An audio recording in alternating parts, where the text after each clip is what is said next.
Hello friends, I am Priyanka and you are watching Priyanka's teaching. Friends, today I am going to explain you a poem given in the book of Class 6, James English Reader, Silver Jubilee Edition by Ratna Sagar. Friends, the title of the poem is Dancing in My Head. ठीक है, means यहाँ पे क्या है, कुछ thoughts हैं, कुछ विचार हैं, कुछ आइडियाज हैं जो कि पोइट के दिमाग में चल रहे हैं. ठीक है, this wonderful poem is composed by Matilda M. Friends, now I am going to explain you the poem stanza wise. So please be with me and let's start. Before that, you all can see that this poem contains 5 stanza and each stanza contains 4 lines, means total 20 lines are there. If we will talk about the rhyming scheme, you can see that afraid rhymes with grade, ink with think, compare with bear, me with agree, and led with head. It means the rhyming scheme is A, B, C, B. ठीक है, बाकी के para में भी यही rhyming scheme जो है वो रिपीट हुई है. Now let's start the first stanza. I was asked to write a story and was really quite afraid that my teacher wouldn't like it, that I wouldn't make the grade. Wooden make the grade means wooden do well. यहाँ पे जो poet है, exam में क्या होता है, एक writing section होता है ना, जिसमें हमें ऐसे, लेटर, डायरी राइटिंग या डिस्क्रिप्टिव पैराग्राफ या एनालिटिकल पैराग्राफ लिखना होता है.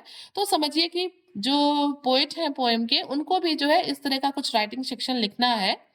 और वो कहते हैं I was asked to write a story, कि मुझसे एक कहानी लिखने के लिए कहा गया. क्या लिखने के लिए कहा गया?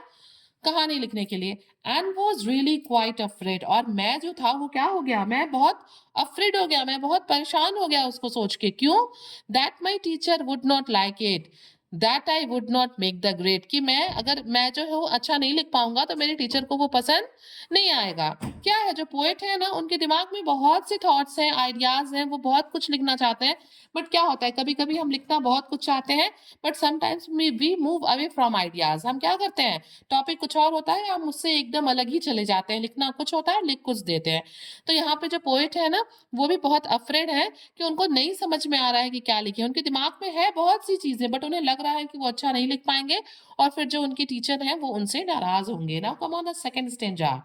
My friends were busy writing, filling pages with blue ink, while I sat down quietly and stopped myself to think. अब यहाँ पे जो पोएट है वो कहते हैं, हम लोगों ने फर्स्ट स्टेंजा में क्या देखा, हम लोगों ने देखा कि जो बच्चा है, जो स्टोरी जिसको लिखनी है, उसके अंदर जो है लैक ऑफ कॉन्फिडेंस है, वो समझ नहीं पा रहा है, अपने कॉन्फिडेंस के कम होने की वजह से वो समझ नहीं पा रहा है वो कि क्या लिखे.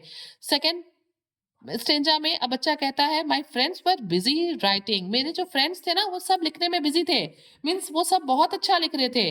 Filling pages with blue ink, वो हर पेज को जो है कई पन्नों को भरते जा रहे थे, ब्लू इंक से उस पे लिखते जा रहे थे और पन्नों को भरते जा रहे थे. While I sat down quietly, और मैं चुपचाप शांत बैठा था. And stop myself to think, और मैं सोच ही नहीं पा रहा था कि what should I write in the writing section, मुझे वहां पे स्टोरी में क्या लिखना चाहिए. मीन्स इस स्टेंजा में जो बच्चा है, जो पोइट है, वो दूसरे बच्चों को क्या कर रहे हैं, दूसरे बच्चों को ऑब्जर्व कर रहे हैं कि वो लिखने में बिजी हैं, वो पन्ने पे पन्ना भर रहे हैं. Now come on the third stanza. I thought up quite a story, impressive beyond compare, filled with mystery and magic, yet the page remained all bare. वो कहते हैं ना कि मेरे दिमाग में बहुत से आइडियाज हैं, मेरे दिमाग में बहुत से थॉट्स हैं, और मुझे जो है एक अच्छी सी, I thought up quite a story, मैंने एक अच्छी सी स्टोरी को जो है सोचा. इंप्रेसिव बियॉन्ड कंपेयर, ये इतनी इंप्रेसिव स्टोरी है कि कोई उससे अपने किसी स्टोरी को कंपेयर ही नहीं कर सकता है. ठीक है ना, मतलब इतनी अच्छी स्टोरी मैंने सोची है कि वो उस तरह की स्टोरी कोई लिख नहीं सकता, उसके मतलब दूर दूर तक उसके जैसी story, filled with mystery and magic. और जो मैंने स्टोरी सोची है वो बिल्कुल रहस्य वाली, मैजिक वाली, मिस्टीरियस एंड मैजिकल स्टोरी है. Yet the pages remain all bare, मेरे दिमाग में बहुत कुछ है, बट जो पन्ने हैं वो अभी भी क्या है, ब्लैंक है. मैं उस पर कुछ अपने थॉट्स को जो है वो क्या नहीं कर पा रहा हूँ, इम्पोज नहीं कर पा रहा हूँ. Come on the next stanza. Poet यहाँ पे कहते हैं my teacher did not frown और scold and smile and said to me, some pages are too small for thoughts and with that I did agree. देखिए, too small for thoughts का मतलब हुआ not enough to represent the grand thoughts. ठीक है, यहाँ पे जो teacher है, क्या होता है क्लास में जब हम एग्जाम दे रहे होते हैं तो टीचर्स राउंड लेते हैं, वो घूम घूम के आते हैं, बच्चों की कॉपीज को देखते हैं। तो यहाँ पे जो पोएट है ना, जब वो भी लिखने बैठे हैं तो उनके भी टीचर राउंड लेते हुए उनके पास आते हैं और उनको देखते हैं कि उन्होंने अपने कॉपी पे पेजेस पे अभी कुछ नहीं लिखा है। तो वो क्या कहते हैं, my teacher did not frown और स्कोल्ड, कि मेरे टीचर ने, जब मैंने देखा, उन्होंने देखा कि मैंने पेजेस पे कुछ नहीं लिखा है, तो ना ही वो मेरे कॉपी को और मुझे देख के नाराज हुए और ना ही उन्होंने मुझे डांटा। She smiled and said to me, मेरी जो टीचर थी वो बहुत अच्छी थी, उन्होंने मुझे देख के मुस्कुराया और उन्होंने मुझसे कहा कि कुछ पेज जो होते हैं ना, वो हमारे थॉट्स को उस पे एक्सप्रेस करने के लिए वो सफिशिएंट नहीं होते। वो जो पेजेस होते हैं ना, वो बहुत स्मॉल होते हैं हमारे थॉट्स को जो एक्सप्रेस करने के लिए। And with that I did agree, और मैं अपने टीचर की बात से अग्री था, क्योंकि मेरे साथ भी वही हो रहा था। मैं सोच तो बहुत कुछ रहा था, बट मैं उसकी जो है उसके एक्सप्रेशन को अपने पेजेस पे नहीं उतार पा रहा था। और फिर fifth and the last stanza में जो बच्चा है, यानी कि पोएट है, वो कहते हैं, we found a massive sheet of paper and a pencil full of lead, then I set myself to write the story dancing in my head. और उसके बाद वो लास्ट स्टेंजा में कहते हैं कि फिर मैंने अपने आप को प्रिपेयर किया। ठीक है, मुझे एक मैसिव शीट ऑफ पेपर, मुझे एक बड़ा सा पन्ना मिला, जैसे एग्जाम में कॉपीज मिलती है ना, वैसे ही जो है पोइट को जो है शीट ऑफ पेपर मिले लिखने के लिए, and a pencil full of lead, और मुझे पेंसिल भी मिली जो लीड से भरी हुई थी। मीन्स एक प्रिपेयर्ड पेंसिल और एक प्रिपेयर्ड कॉपी मिली जिसपे मुझे लिखना था। Then I set myself to write the story, और तब मैंने अपने आप को ये सोच के ये निर्धारित किया कि नहीं, मुझे जो है एक अच्छी सी स्टोरी लिखनी है, डांसिंग इन माई हेड, जो कि मेरे दिमाग में डांस कर रही थी, जो कि मेरे दिमाग में चल रही थी, जो थॉट्स मेरे दिमाग में आ रहे थे।